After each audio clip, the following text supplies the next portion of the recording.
What's up, you guys? Oh my goodness. An all-important, huge Rams win over the Vikings. Welcome to Bleav in Rams, part of the Bleav Network. Erin Coscarelli with you, joined by my co-host, Tyler Dragon of USA Today. Be sure to subscribe, comment, rate, follow this podcast.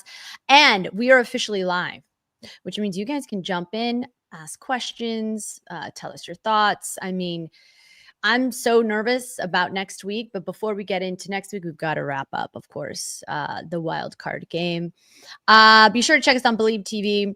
We're going to break down the Vikings game. We're going to talk about who the Rams have next week. But first, BetOnline, you guys, continues to be the world's most trusted betting platform, your number one source for online betting, earliest odds, in-game live betting. BetOnline provides you with all the action and the ability to watch games as they happen. If you watch last night's game, you were in for one, because what's really interesting was the Rams were not the favored team.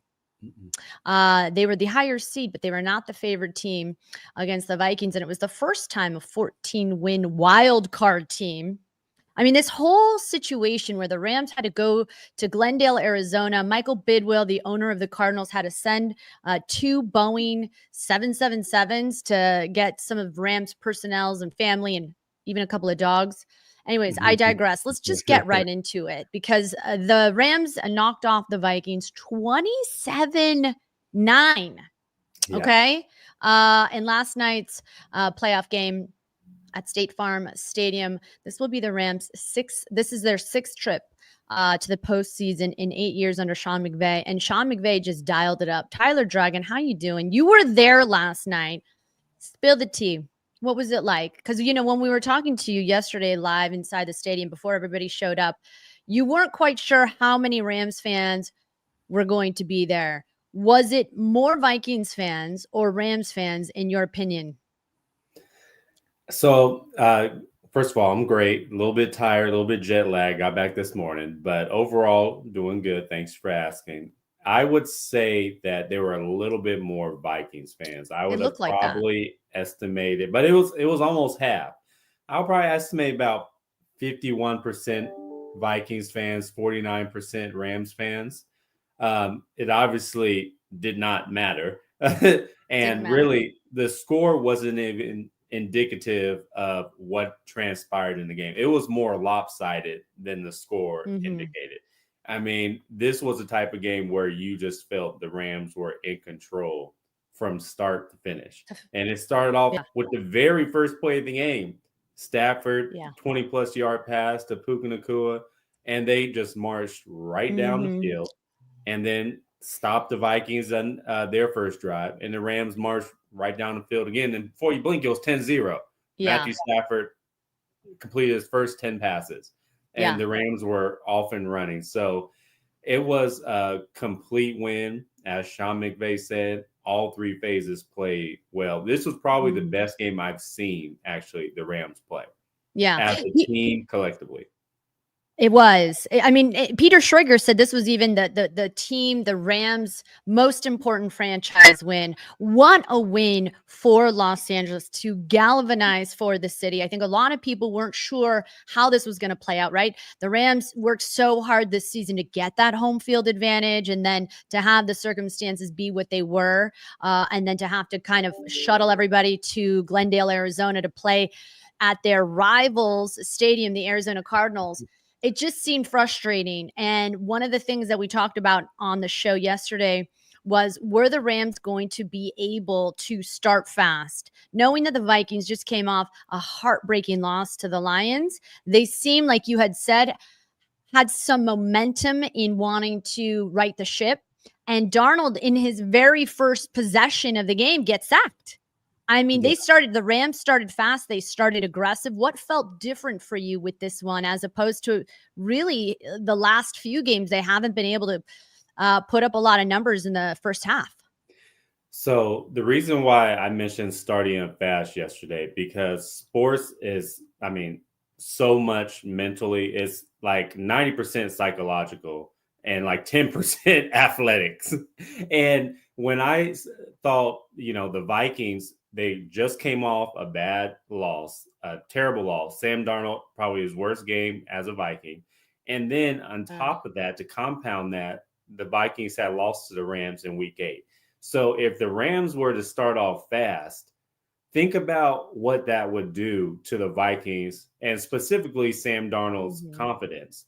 I mean, you already just came off the worst game of your Yeah. Vikings career, and now you're in a hole in the playoffs with a team that has already beat you. So confidence wise, that's a huge hit. Yeah.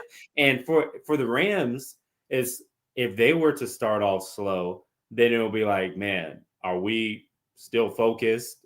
They had a valid reason to be distracted. Is this just overwhelming? Is this situation just too much to deal with? You know, our families, our homes. Over 30 Rams players, staff members had to evacuate their homes, they told me. And there was a few Rams staff members, not players, that got their homes burned Wow. down in the fire. So the Rams had every excuse to not be focused, have their mind elsewhere, and Yeah. the whole nation, the world would understand why. So that's Mhm. why I figured it would be important for both teams to start off very fast so they can build that confidence and then carry that momentum. And lo and behold, it was the Rams that started off fast, and you saw it. They carried that confidence, carried that momentum throughout the whole game, and the Vikings couldn't stop the dam, and that's No. was the game. Yeah, it seemed like that was the strategy. It was Sam Darnold's first playoff appearance. And most likely probably not going to be with the Vikings next season. Kevin O'Connell had some interesting words to say about his quarterback after the game. But it just seemed like that was the strategy. Did you think that was, here with Tyler Dragon of USA Today? Tyler was at the game last night, and you had the full optics from your purview to see sort of what the Rams were trying to do. And did it just seem like that was the strategy, sort of rattle the inexperience of Sam Darnold last night? Because it seemed to work. Sacked 9 Yeah. times, a playoff record. Yeah, and a lot of those sacks, they weren't even bringing pressure. They were just rushing with their front four. Now, there were a few times that they did send a blitz, but you have to give credit to Verse and those guys up front for really beating their one-on-one matchups and getting after Darnold. Mhm. Darnold was under siege the whole time, and I made a joke in the press box that he was seeing ghosts again. Oh, in fact, I said it on X because it felt like that. He was rattled in the pocket, and then he would hold on to the ball just so long, like he didn't know what to do. There was no escapability, no maneuvering within the pocket to buy extra time. He was just sitting there like a sitting duck, and the Rams were Mhm. just feasting the entire night. Like you said, 9 sacks, tied an NFL playoff record. The defense, in my opinion, was probably the story of the game. All the Mhm. defense deserves game balls. Yes, the offense did their job, special team did their job, but for the Yeah. defense to have a scoring touchdown, another interception, they really set the tone. And it started from the very beginning of the game with forcing the Vikings to punt in the first Yeah. possession. Yeah. Yeah, it's interesting. I have so many questions. We're going to get into the pass rush, of course. We're going to get into the offense, and we're going to talk about the Rams next week opponent. But first, I think the thing that I wanted to have an understanding is this was a 14-win team that a lot of people thought, deserved to be there. In your opinion, Ty, do you think the Vikings are as bad as they look, or could you say that the Rams are stepping up and playing at a high level and made the Vikings, look not as great compared to their record? Would you say the Rams are as good as we think, or are the Vikings as bad? So it's not the sexy answer, but it's a combination of both. And for the Rams, they're getting hot at the right time. And we Okay. said it all year. If the Rams could just stay healthy, will get healthy and stay healthy, get all their players back, and get some continuity on the offensive line, this can be a scary team. A lot of these players have Super Bowl experience, been in big games. Sean McVay is one of the top coaches in the National Football League. We know what Cooper Kupp can do. We know what Puka Nacua could do. Kyron Williams. The defense is starting to gel, especially with those rookies in Jared Verse and Fisk. we knew if the Rams could just stay healthy, they would be good. And they're starting to click at the right time. And this is going to be a totally different matchup when they play the Eagles. As far as the Vikings, you could just see the dam kind of broke last week. I think the Lions kind of took their will and took a lot of Took their their, soul. yeah, really. And because that was a beat down in Detroit, and it was almost like a carryover effect. And it Mhm. just seemed like to me at the very beginning of the game, they started looking around at each other. I saw a lot of players with their hands on their hips on the sideline, looking frustrated. And to me, it just felt like that they could never get back what got them to 14 wins. Now, credit, you have to give the Lions credit for getting 14 wins, but they did beat a lot of like mediocre teams in the process. They have a few good wins, but overall, I do think a little bit that the Lions, I mean, they weren't your typical The 14 Lions or win. the Vikings? I mean, the Vikings, sorry. Yeah. The Vikings aren't your typical 14 win team, especially you look at teams like that win 13, 14, 15 games. They have these franchise Hall of Fame level almost quarterbacks. The Vikings don't have that. And this is not I'm not trying to clown on Sam Darnold. He's just not a quarterback where you can say that you can win with this guy consistently at a consistent level, because there were multiple times where he missed some easy throws and missed some easy reads. The offensive line didn't do him any favors at all. The offensive line got beat down.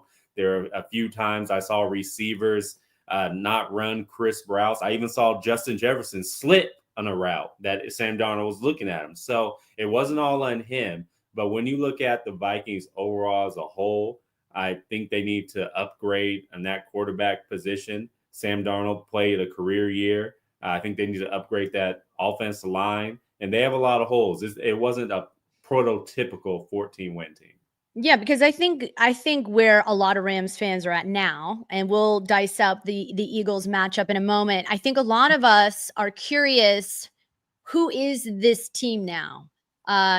They've managed to beat some teams, but on deck they've got a team that embarrassed them in the Eagles. And I think a lot of people want to look, sort of pull back optically and really try to understand what this Rams team and their identity actually is, and can they keep up in the event they make it even further and they happen to beat the Eagles, which I think is going to be the biggest test. But who is this Rams team, and can they actually compete? Because what we saw last night from Sam Darnold, I mean, the first time Darnold got sacked was the first time he had the ball, and I was like, oh, this might be going the Rams' way. And yeah, the Vikings really never recovered after that. Yeah, this is the most, and I don't want to like go overboard here, but this is probably the most balanced Rams team that I've seen with Sean McVay, and even more balanced than the Super Bowl team. The Super Bowl team, they couldn't run the ball. They were pass happy. Cooper Kupp had an NFL Offensive Player of the Year season. This time around, they have a running game in Kyren Williams who can get in the end zone, carrying the football, catch passes out of the backfield. And then Matthew Stafford is still capable enough to beat you through the air. And we see it time and time and again. Puka Nakua is probably unguardable. Like he Un- and he's tough to tackle too. There were so many instances where he would catch the ball and then just have those yak yards. And Mhm. their defenders try to wrap their arms around him, and he would just break tackles or carry the defender for a few yards. And then you have other players stepping up. And yes, Tyler Higbee got hurt yesterday, went into the hospital. They did say he's going to be able to play in Philadelphia. He had a decent game before he was out. Cooper Kupp had a nice long catch that was probably the catch of the game. And he can, even though he's probably not the Cooper Kupp of old that can light you up for 11 catches for 120 some yards, but he's still capable of making game-changing plays. So this Rams team has a variety of ways to beat you on offense, and that's why I believe that they're the most balanced Rams team that I've seen under Sean McVay. Yeah, and that's interesting to hear you say that, right? Because saying that they're the most balanced is certainly a positive as the Rams try to make some momentum happen as they, go into the rest of the postseason. Because I think the biggest question mark and the thing that you said earlier in the show, the unit that carried this team and really provided the tone was the defense, this young defense in rookie Jared Verse, rookie Braden Fisk, Byron Young, Kobe Turner. I mean, there's a reason why Verse was the first round selection. Aaron Donald must have been watching with just complete pride and joy. He was at the game. Yeah. Yeah. I mean, I'm sure he must have just been elated watching what was happening. 12 quarterback hits, 10 tackles for loss, 2 takeaways, those 9 sacks, of course. The Vikings should be happy that Aaron Donald wasn't playing. Could you imagine how many sacks the Rams would have had if Donald was playing too? Like, I mean, you could have put Donald back on the field, and I think he would have gotten at least 2 sacks for sure. Oh yeah, without even Aaron Donald still looks like he can play and be the best defensive tackle in the NFL. He still looks very much in shape. How have you seen this defense and this pass rush? And what did you see from those guys last night since you were at the game? You were in the press box. And I'm sure, obviously, you heard from Chris Shula last night. What do you think this unit's most proud of right now? I think their ability to make game-changing plays, obviously, but be able to beat your man consistently in one-on-one matchups. I saw that routinely from all the defensive linemen, from all the outside linebackers / edge rushers. They were getting after the quarterback because they were able to just beat their offensive tackles or guards in those one-on-one individual matchups because they dominated the game. It wasn't a lot of blitzing. Yes, they blitzed a little bit. I saw Lake and so on blitz, but overall, Witherspoon. Overall, I just noticed that the defensive line, outside linebackers, they were just dominating their individual matchups, and it got to a point where the Vikings just had no answers. Now, Sam Darnold didn't do him any favors because Sam Darnold was just sitting back there and not moving at all. It was just like you or me, you being that quarterback, just, okay, if somebody get open, we're just going to stay right here and just wait. Oh, and wait some more until somebody hits us. Like, do something. And that's as another sign of a good quarterback is you got to be able to feel that pressure and try to extend plays with your legs, try to maneuver within the pocket, but you just didn't do that. And credit to the Rams defensive linemen, edge rushers. They had a field day, record-setting day. Record-setting day, 9 sacks on the day. And like you said, I mean, Quentin Lake and Witherspoon created that opportunity for the scoop and score for Jared Verse. And the defense coming in clutch at the right time. And maybe the important confidence builder, because heading into Philly, Jalen Hurts is no Sam Darnold. No, he's or not. Maybe I should flip that. Sam Darnold is no Jalen Hurts, right? So this defense is going to have a completely – how do you see this defense sort of build off of this performance against the Vikings and really try to carry that momentum with them in the divisional round against the Eagles? If I was Sean McVay, I would play the tape of when they played in what was that, week 12 when they played the Eagles, and play how Saquon Barkley rushed for 255 yards, almost 300 yards. Yeah, 2 touchdowns, his career high, and fans chanting MVP in SoFi Stadium.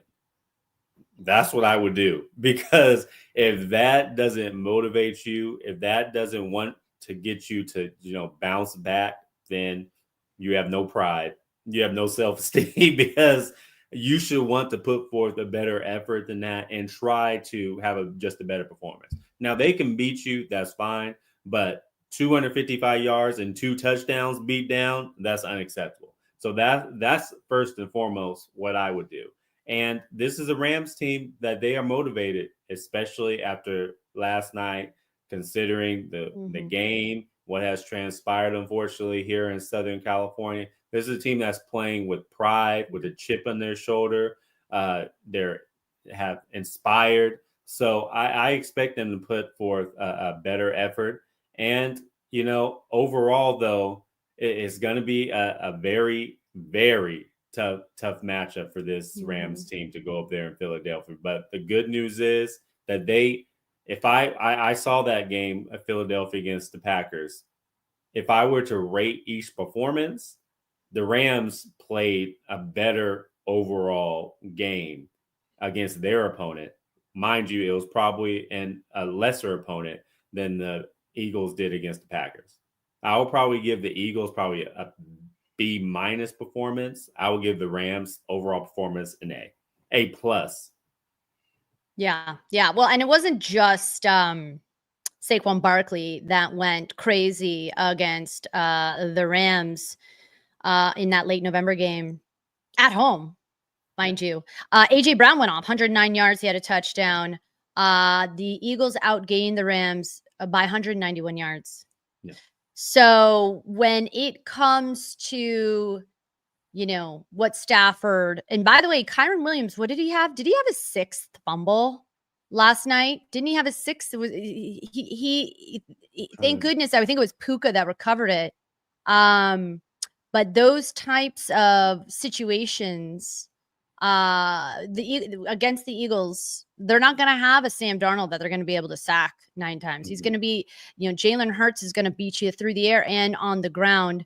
What would you say is the most important thing that this Rams team needs to focus on and hopefully do you think that they've done enough to turn around the issues that sort of bit them when they played the Eagles in that last game? So the number one issue is to stop the running game. The Eagles have the top rushing attack in the league with both their quarterback and running back, who's probably going to win Offensive Player of the Year. That's first and foremost. I imagine Sean McVay and the defense overall, that's priority number one. But how do you do that? Like, how do you stop Saquon? Like, what do you do? If I knew the exact answer, I'll be a defensive coordinator, Erin. But what I would do is I would stack the box. I would put probably Quinn Lake, probably best tackler, safety, defensive back the Rams have. I would probably put him in the box, and I would shade the other safety towards AJ Brown, and I would probably play that way the whole game. Now that's rolling the dice, because if you're stacking the box and you're playing with one safety shading wherever AJ Brown goes, plus that corner, whichever cornerback you choose, then you have Devontae Smith, who's going to be one-on-one coverage for almost the entire game. Dallas Goedert, who is going to be covered by a linebacker almost the entire game. And so you are completely rolling the dice, but you're not letting AJ Brown beat you, and you're not letting Saquon beat you. And they still might beat you because they have Jalen Hurts at quarterback who can ram them by time. So that's what I would probably do. But I'm not saying that it could work, because the problem with the Eagles is I honestly think they're the most complete team in the NFL. And I'm talking about AFC and NFC, because of their collection of weapons and their ability to play defense. They have number one total defense in the NFL. Now they're a scary team. Yeah, they're beatable. But I mean, that to answer your question, that's what I would do. I would be hopeful it will work, but players have to step up. Players have to, NFL at the end of the day is, can you win all your individual matchups collectively? And if Quinn Lake can win and stack the box, because they're good. If he stacks the box and their man hat on the hat, he's going to be the one that's the assignment to tackle Saquon. Are you going to be able to tackle him when the hole opens up, everybody's isolated on their man, and you hit the hole? If you don't, you can't. He's Yeah. gone. So He is yeah, gone. 255 yards last time. By the way, real quick, I wanna ask you folks at home listening, how many rushing touchdowns do you think Saquon Barkley could get against the Rams in this divisional round matchup? You know what? Let me tell you about Underdog Fantasy. It's the easiest place to play fantasy sports, which all you need to do is pick higher or lower on your favorite player stats. Maybe Saquon Barkley could get in on the action. Maybe Puka Nacua, who had himself a game. And you can win up to 100 times your money. If you want to make picks on your favorite sports, check out Underdog Fantasy. They've got a pick'em game where you can choose higher or lower between 2 to 8 players, and you can win 325 times your entry. We've got a promo code, Tyler. Bleav Rams. That's BLEAV Rams. To pick up to $1,000. You get $1,000 in bonus cash. So play along with us and make some money. And I think it's going to be an interesting line because the last time the Rams played the Eagles, they weren't really the Rams. Can you say that? Can I actually say that? They weren't yeah, really the Rams at that time, right? yeah. Like this is a completely different team. This is a completely different team playing at a much higher level, coming off their most complete win, their best Mhm. win all season. And when you're inspired by just unforeseen circumstances, that gives you another source of motivation that you can't really describe.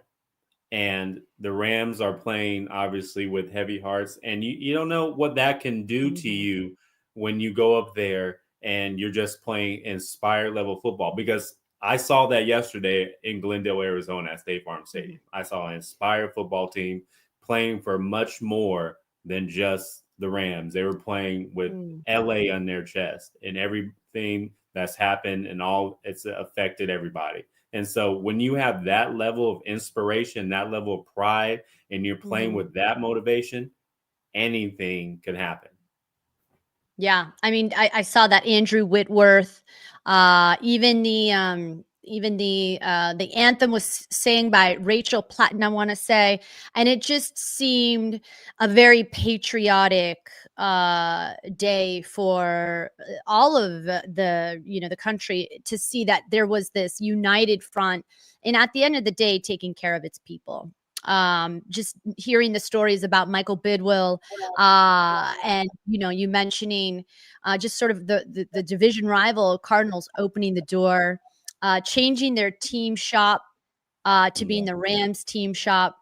It to me it speaks volumes when you care regardless of us being opponents in a football game. We're all on the same team when it comes to helping each other and humanity.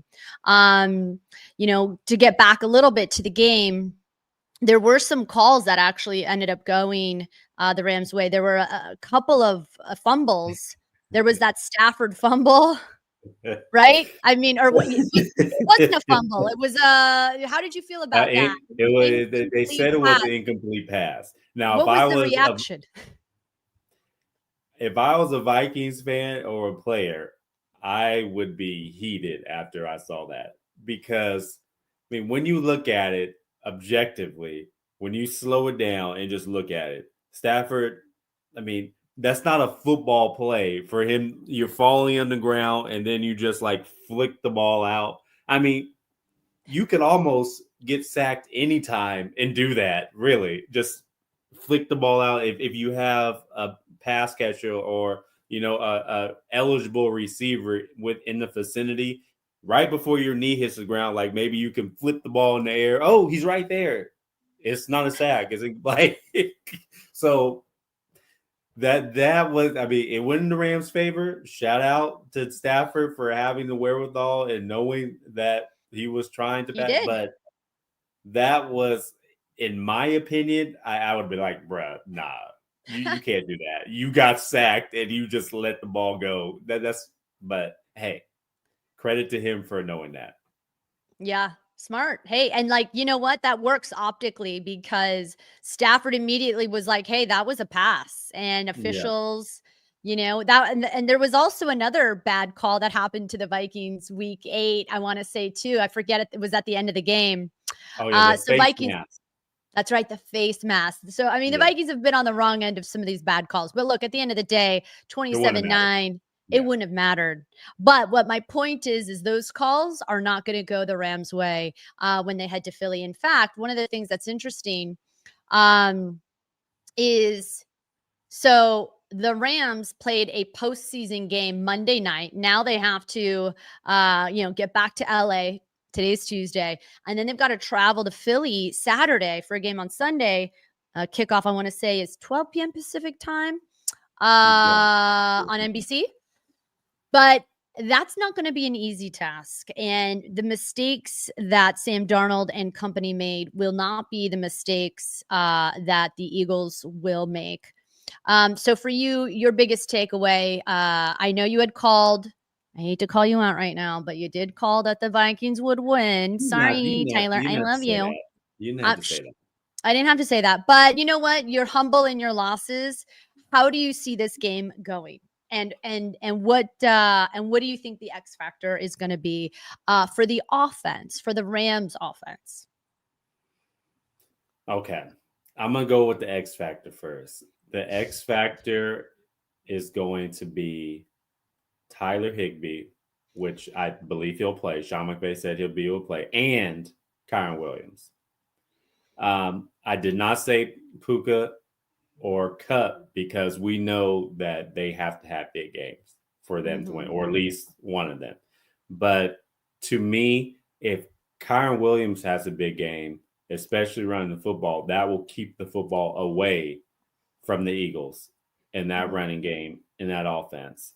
And when, say, the Eagles defense is focused on the Puka Nacua or Cooper Cup, Tyler Higbee, if he plays, hopefully he's going to play, can catch those underneath routes and accumulate yards and extend drives that way. So those two are my two X factors.